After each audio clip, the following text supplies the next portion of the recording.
नमस्कार, आप देख रहे हैं एएनबी न्यूज और मैं हूं आपके साथ योगेश पांडे। स्वागत है आपका एएनबी न्यूज एक्सप्रेस पर। प्रधानमंत्री नरेंद्र मोदी की अध्यक्षता में मंगलवार को केंद्रीय मंत्रिमंडल की बैठक संपन्न हुई, जिसमें कई अहम फैसले लिए गए हैं। केंद्रीय मंत्री अनुराग ठाकुर ने कहा कि कैबिनेट ने पीएम पोषण योजना को हरी झंडी दी है। देश में 11.2 लाख सरकारी व सरकारी सहायता प्राप्त स्कूलों में अब मिड डे मील दिया जाएगा। ये योजना अगले 5 साल तक चलेगी और इसके लिए 1.31 लाख करोड़ रुपए खर्च किए जाएंगे।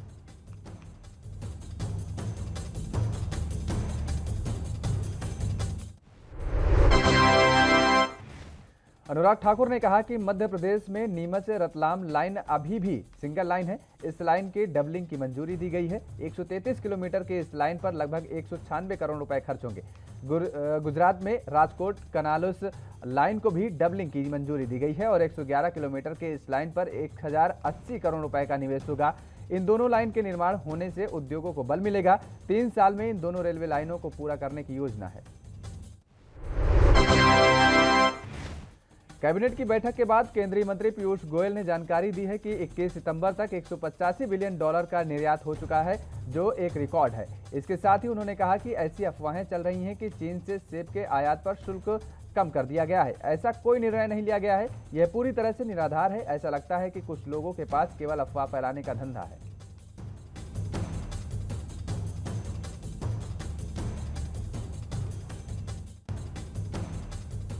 केंद्रीय गृह मंत्री अमित शाह ने राष्ट्रीय आपदा प्रबंधन प्राधिकरण के 17वें स्थापना दिवस के मौके पर आपदा मित्र योजना के बारे में बताया कि इस योजना को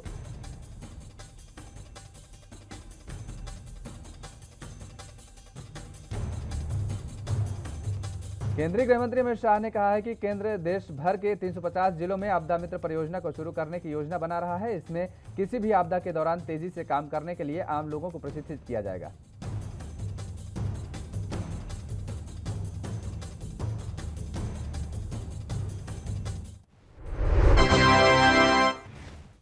अमित शाह ने कहा कि 130 करोड़ की आबादी और सीमित संसाधनों के बावजूद हम अन्य देशों की तुलना में कोरोना महामारी से बेहतर तरीके से निपटे हैं। कई देशों का महामारी से निपटने में पसीना छूट गया था। उन्होंने कहा कि कोई तटस्थ एजेंसी विश्लेषण करे तो निष्कर्ष आएगा कि देश ने वैश्विक महामारी से निपटने और मृत्यु दर को कम करने दिशा में बढ़िया कदम किया है।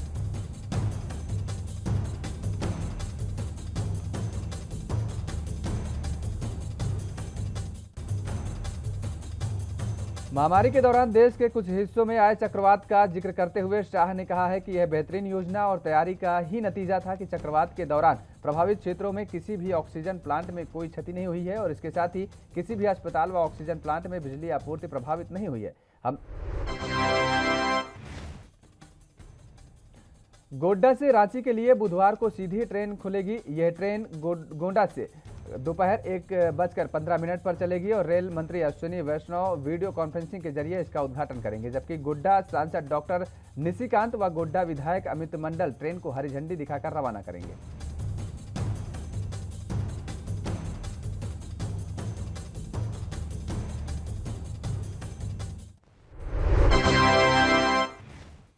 रेल मंत्री अश्विनी वैष्णव ने मंगलवार को Jasidih Vasco D gamma express का शुभारंभ किया। इस मौके पर रेल मंत्री ने कहा कि जितिया पर्व के नहाय खाए के दिन Jasidih Vasco D gamma express का शुभारंभ सभी को तीर्थ और पर्यटन यात्राओं की सुविधा देगा। रेल मंत्री अश्विनी वैष्णव ने कहा कि इससे ऑनलाइन हरी झंडी दिखाकर रवाना किया जाएगा और इस ट्रेन से गोवा तक की यात्रा करने का सपना अब लोगों का पूरा होगा।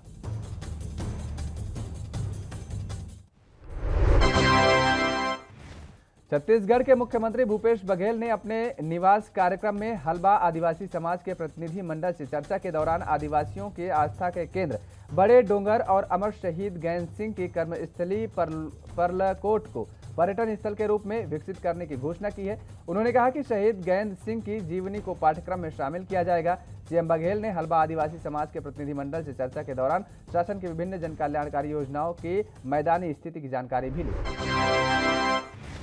आदिवासी समाज के उत्थान और क्षेत्र के विकास के संबंध में मुख्यमंत्री भूपेश बघेल ने सुझाव मांगे। मुख्यमंत्री ने कहा कि राज्य सरकार द्वारा पहली बार कोदो, कुटकी और रागी का समर्थन मूल्य घोषित किया गया है। आगामी नवंबर माह से इनकी खरीदी, मिलिंग और मार्केटिंग की व्यवस्था की जाएगी। इस अवसर पर लोकसभा सांसद दीपक बैज, राज्यसभा सांसद छाया वर्मा, महिला एवं बाल विकास मंत्री अनिला भेंडिया भी उपस्थित रहीं।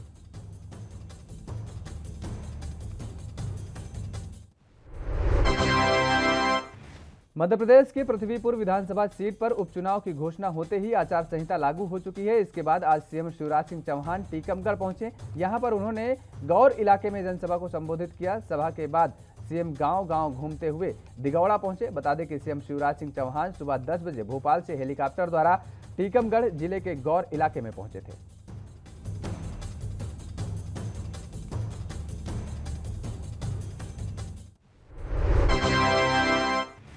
मध्य प्रदेश उपचुनावों की तारीखों के ऐलान के बाद ही राजनीतिक हलचल अब तेज हो गई है। शिवराज कैबिनेट में नगरीय प्रशासन मंत्री भूपेंद्र सिंह को बड़ी जिम्मेदारी मिली है। भाजपा ने उन्हें उपचुनाव में चुनाव प्रबंधन के काम की जिम्मेदारी सौंपी है। इससे पहले मंगलवार देर रात सीएम हाउस पर हुई बैठक में मुख्यमंत्री शिवराज सिंह चौहान ने प्रभारी मंत्रियों को काम सौंपे हैं और पूरी मेहनत से उपचुनाव में जुटने को कहा है।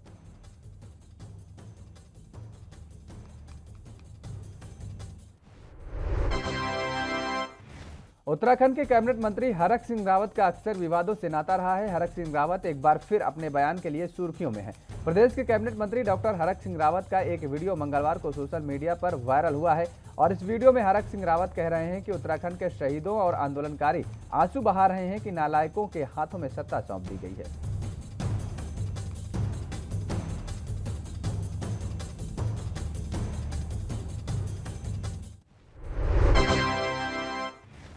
हालांकि मंत्री ने इससे इनकार करते हुए कहा कि वो इस दौरान किसी व्यक्ति को आपत्तिजनक भाषा पर आपत्ति जता रहे थे। हरक सिंह के बयान के बाद सियासी गलियारों में खलबली मची है। मुख्यमंत्री पुष्कर सिंह धामी उनके बयानों पर बोलने से बचते हुए नजर आए, लेकिन बीजेपी प्रदेश प्रभारी दुष्यंत गौतम ने माना है कि हरक सिंह का बयान अनुशासनहीनता को दर्शाता है।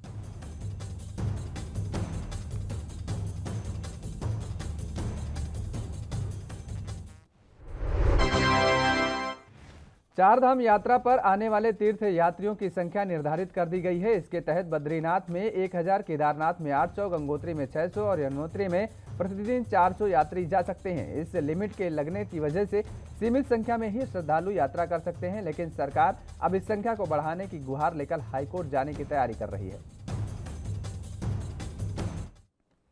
और फिलहाल रुकते हैं एक छोटे से ब्रेक के लिए। ब्रेक के बाद फौरन हाजिर होते हैं।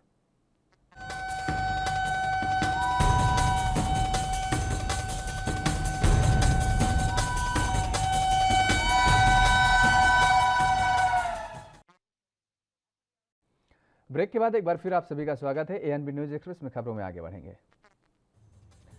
जेडीयू के राष्ट्रीय प्रधान महासचिव केसी त्यागी ने सिद्धू पर दिए कैप्टन के बयान को गंभीर बताया है। उन्होंने कहा है कि सिद्धू के इस आचरण के बाद उनसे किसी भी गंभीर कार्य की उम्मीद नहीं की जा सकती है। इसके अलावा केसी त्यागी ने कन्हैया कुमार और जिग्नेश मेवाड़ी के कांग्रेस में आने पर बधाई दी है। साथ ही बीजेपी की ओर से सीएम मोदी पर दोबारा विश्वास जताने के फैसले को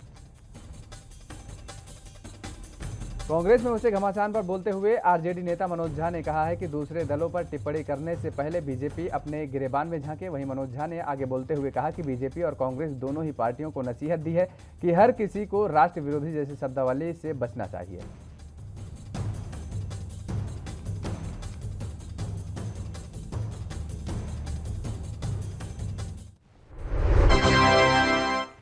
कांग्रेस नेता पीएल पुनिया ने कन्हैया कुमार के पार्टी में शामिल होने पर प्रतिक्रिया दी है। उन्होंने कहा है कि इससे कांग्रेस को मजबूती मिलेगी। वहीं इस दौरान पीएल पुनिया ने बीजेपी को आड़े हाथों लेते हुए नसीहत दी कि कांग्रेस जिसे चाहे पार्टी में शामिल करे, बीजेपी पार्टी के अंदरूनी मामलों में दखलंदाजी न दे।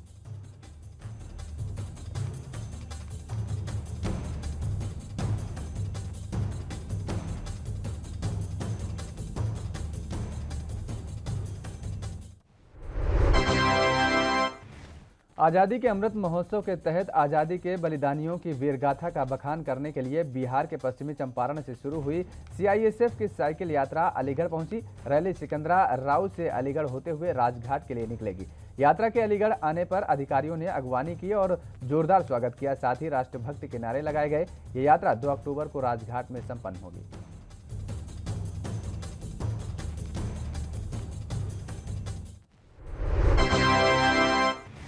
पंजाब में सियासी घमासान मचा हुआ है। वहीं दूसरी तरफ राहुल गांधी केरल दौरे पर हैं। कांग्रेस नेता राहुल गांधी बुधवार को कारीपुर में कालीकट एयरपोर्ट पहुंचे और इस दौरान एयरपोर्ट पर केरल कांग्रेस कार्यकर्ताओं द्वारा उनका स्वागत किया गया, जहां से वो कोझीकोड और मलप्पुरम पहुंचे।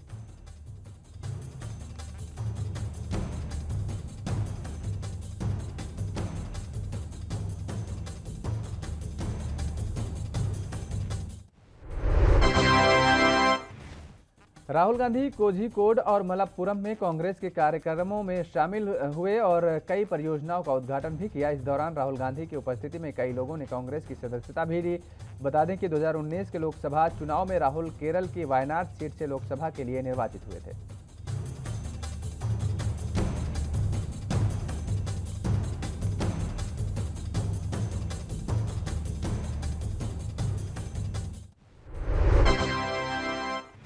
यूपी के में हिंदूवादी नेता साध्वी प्राची ने आईएएस अधिकारी इफ्तिखार उद्दीन के विवादित वीडियो को लेकर बड़ा बयान दिया है। उन्होंने कहा है कि तबलीगी और आतंकी सोच रखने वाले अधिकारी षड्यंत्र के तहत धर्मांतरण जैसे मुद्दों को बढ़ाते हैं और ऐसी सोच रखने वाले लोगों के खिलाफ सख्त से सख्त कार्रवाई होनी चाहिए।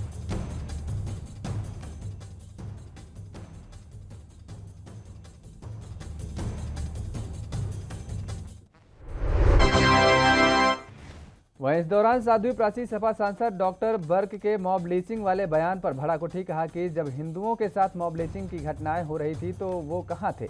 इतना ही नहीं, उन्होंने सांसद को बेशर्म तक कह डाला। इसके साथ ही साध्वी प्राची ने कहा कि ऐसे लोग कुछ भी कर सकते हैं।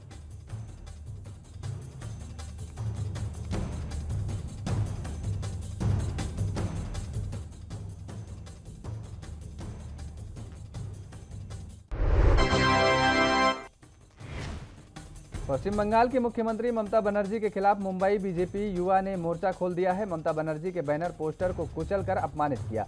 आंदोलन के दौरान युवा नेता नितिन गुप्ता ने कहा कि ममता सरकार अगर संविधान की रक्षा नहीं कर सकती है तो हम सब ममता बनर्जी का इस्तीफा मांगते हैं।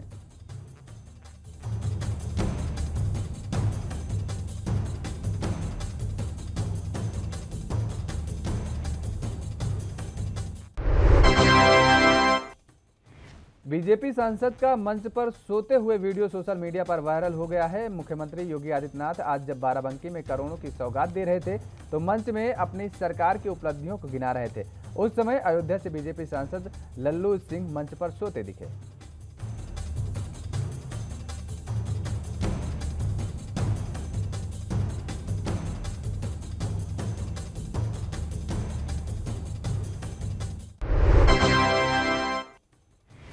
उत्तर प्रदेश के मथुरा में ऊर्जा मंत्री श्रीकांत शर्मा ने कलेक्ट्रेट सभागार में समीक्षा बैठक की, जिसमें उन्होंने अधिकारियों को दिशा निर्देश दिए। श्रीकांत शर्मा ने कहा कि योगी सरकार ब्रज के विकास के लिए तत्परता से लगी हुई है, वहीं अधिकारी भी ब्रज के समूह के विकास के लिए कार्य कर रहे हैं। ऊर्जा मंत्री श्रीकांत शर्मा ने कहा कि आने वाले कार्तिक मास में मथुरा में ब्रज राज उत्सव बड़े ही धूमधाम से मनाया जाएगा।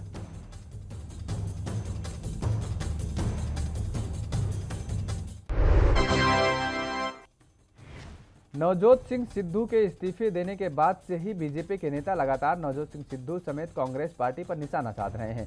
आज करनाल में सांसद संजय भाटिया ने भी नवजोत सिंह सिद्धू के इस्तीफे को लेकर चुटकी ली। उन्होंने कहा कि सिद्धू हमेशा तमाशा ही करते हैं और आगे भी इसी तरह का तमाशा करते रहेंगे।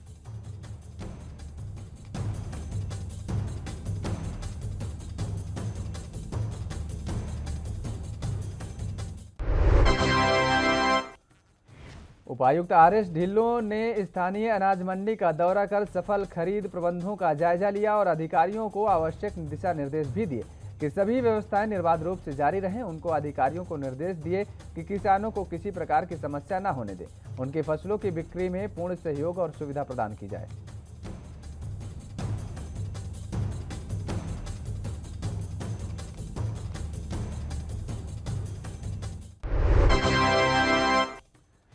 करनाल जिला सचिवालय में पुलिस की दादागिरी देखने को मिली। एसपी कार्यालय के बाहर से 6 पुलिस वालों ने बाप बेटी को फिल्मी स्टाइल में उठाया। हमें एक बार एसपी साहब से मिल लेने दो, दोनों चिल्लाते रहे, लेकिन पुलिस वालों से ने एक भी उनकी नहीं सुनी।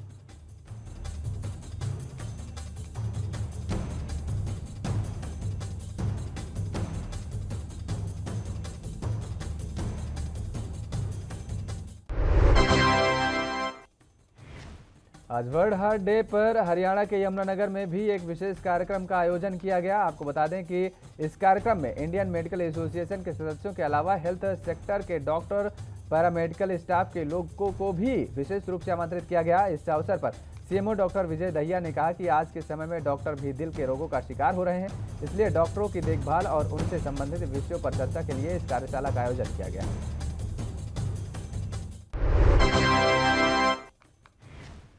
पंजाब के मानसा में बारिश के कारण 8 गांवों के किसानों की फसलों को नुकसान पहुंचा है, जिसका किसानों को अभी तक मुआवजा नहीं मिला है। मुआवजा देने के लिए डिप्टी कमिश्नर को मांग पत्र भी सौंपा गया है, जिस पर डीसी मानसा ने कहा है कि डीसी से जांच करवा सरकार को रिपोर्ट भेजेंगे। वहीं मुआवजा मिलने में देरी पर किसानों ने धरना प्रदर्शन करने की चेतावनी भी दी है।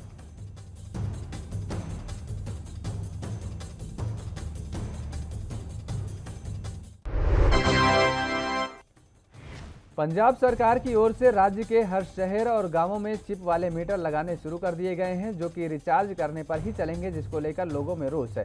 वहीं पंजाब के सभी किसान यूनियन भी इसका विरोध कर रहे हैं। उनका कहना है कि हमें ऐसे मीटर नहीं चाहिए जो कॉरपोरेट घरानों की ओर से खरीदे गए हैं।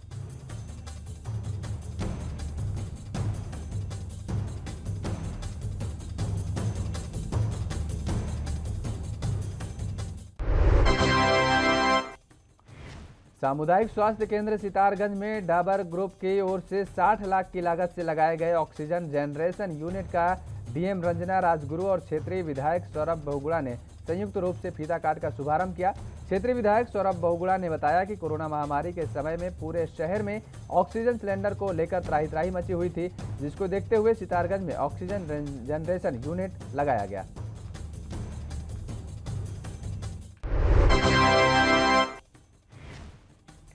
सिडकुल चौराहे पर पेड़ से लटका युवक का शव मिलने से मामले में अभी तक हत्यारोपी की गिरफ्तारी न होने पर आज परिजनों के सब्र का बांध टूट गया और एसएसपी कार्यालय पर भारी संख्या में प्रदर्शन करते हुए हत्यारों की गिरफ्तारी की मांग उठाई गई।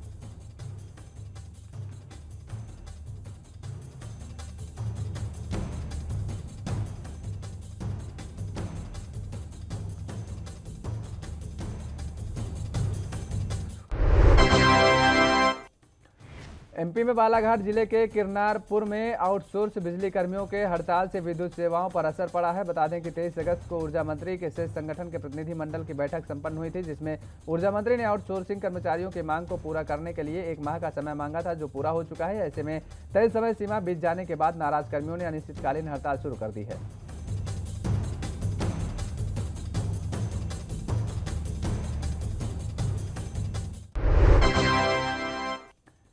एमपी के बालाघाट में करीब 1.5 साल बाद गोंदिया से कटगी मार्ग पर ट्रेन का परिचालन 28 सितंबर से शुरू हो गया है। हालांकि पहले दिन ट्रेन का केवल एक ही फेरा हुआ, जबकि आज से ट्रेन सुबह और शाम दोनों समय चलेगी। पहले दिन महज 20 लोगों ने ही बालाघाट स्टेशन से यात्रा की।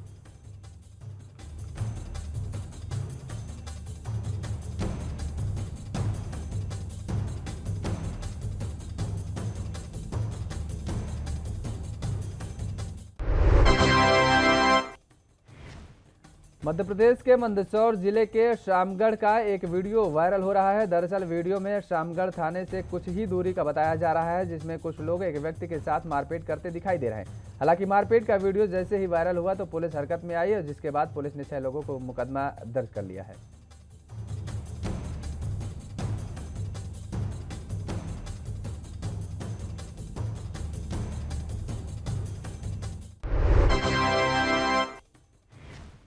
मध्य प्रदेश के बेटमा क्षेत्र में राजस्व वसूली को लेकर बकायेदारों के खिलाफ वसूली अभियान चलाया जा रहा है। वहीं तहसीलदार बजरंग बहादुर और नायब तहसीलदार नीरज प्रजापति ने अंबेडकर चौराहा स्थित 6 दुकानों को सील कर दिया है।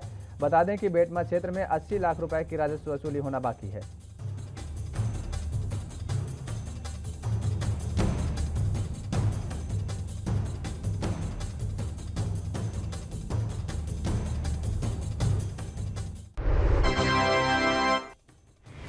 दतिया में पुलिस और आबकारी विभाग ने अवैध शराब माफियाओं के खिलाफ बड़ी कार्रवाई को अंजाम दिया है। पुलिस और आबकारी विभाग ने हमीरपुर में एससी के डेरे पर छापा मारकर कार्रवाई की है। मौके से भारी मात्रा में देसी शराब, महुआ, लहन और शराब बनाने की सामग्री जब्त की गई है।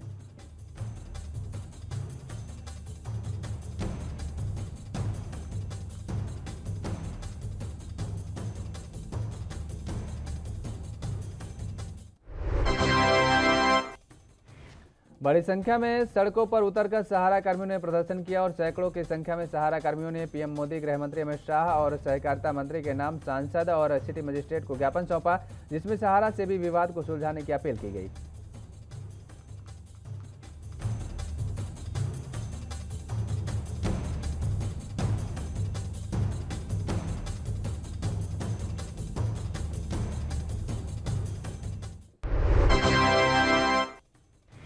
रायबरेली में स्वास्थ्य विभाग की बड़ी लापरवाही देखने को मिली है। रायबरेली के सरेनी सामुदायिक स्वास्थ्य केंद्र के बाहर स्थित कुएं में सरकारी दवाएं मिलने से हड़कंप मच गया है।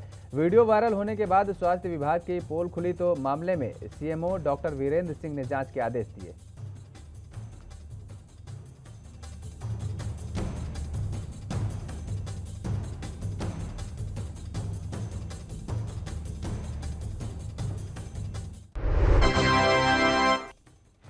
बुलंदशहर मेरठ बदायूं हाईवे मार्ग पर फतेहगढ़ भट्टा के पास तेज रफ्तार बेकाबू रोडवेज बस ने बाइक सवार युवक को जोरदार टक्कर मार दी।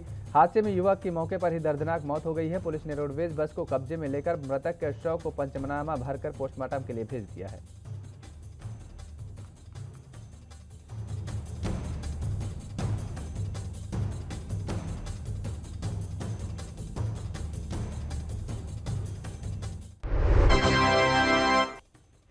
मध्य प्रदेश के बालाघाट में छात्र जान जोखिम में डालकर स्कूल जाने को मजबूर हैं। वहीं दूसरी ओर आदिवासी क्षेत्रों के ग्रामीण आज भी सड़क और पुल जैसे बुनियादी जरूरतों के अभाव में जीवन गुजारने को मजबूर हैं। ग्रामीणों की आवाजाही के लिए ना ही सड़क है और ना ही नाले और पुल।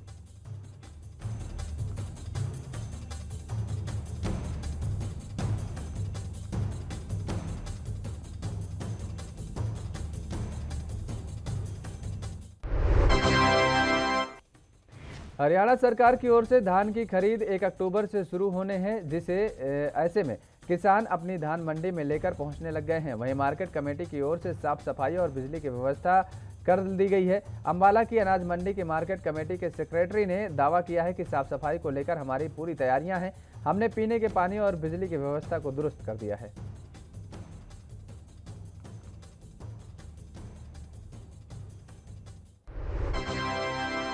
पंजाब में नशे के कारण कई घर तबाह हो चुके हैं। ताजा मामला गुरदासपुर से सामने आया है, जहां सोहल गांव के एक युवक की ड्रग्स ओवरडोज से मौत हो गई है। मृतक के परिजनों का आरोप है कि उनके गांव की एक महिला नशे के धंधे में लिप्त थी और उसने युवक को नशीला पदार्थ दिया, जिसकी वजह से उसकी मौत हो गई है।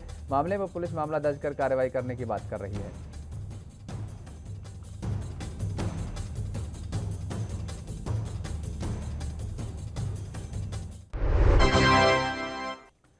यूपी के गोंडा में जमीनी विवाद में दो पक्षों के बीच जमकर पथराव हुआ है और एक पक्ष की ओर से हवाई फायरिंग की गई, जिसका वीडियो सोशल मीडिया पर अब वायरल हो रहा है। वायरल वीडियो तरबगंज थाना क्षेत्र के मोहनपुर का बताया जा रहा है।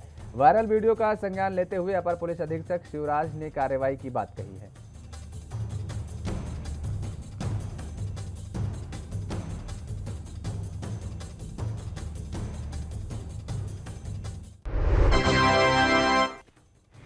हरदोई पुलिस के हाथ बड़ी सफलता लगी है। उपभोक्ताओं से लाखों रुपए की वसूली करने वाले अंतर्राज्यीय गैंग का भंडाफोड़ किया है और 4 कुख्यात बदमाश दबोचे गए हैं। इस गैंग में एयरटेल के कर्मचारी भी संलिप्त हैं, जिसमें से एक को गिरफ्तार किया गया है। बाकी आरोपियों को जल्द गिरफ्तार करने का दावा किया गया है।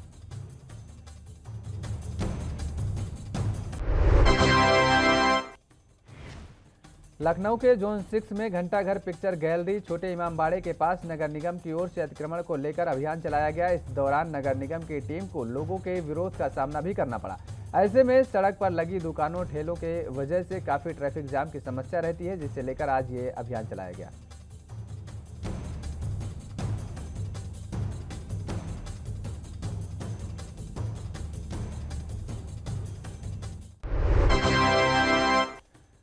जिला महासचिव बनने के बाद मीडिया से मुखातिब होते हुए मुदस्सिर खान ने कहा है कि 5 साल की योगी बाबा की सरकार में लोग झांसे में आ गए थे, अब झांसे में नहीं आने वाले हैं।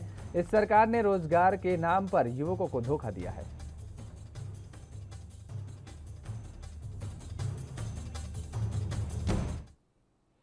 एएनबी न्यूज एक्सप्रेस में फिलहाल इतना ही। देश और दुनिया की तमाम खबरों के लिए आप बने रहिए एएनबी न्यूज के साथ।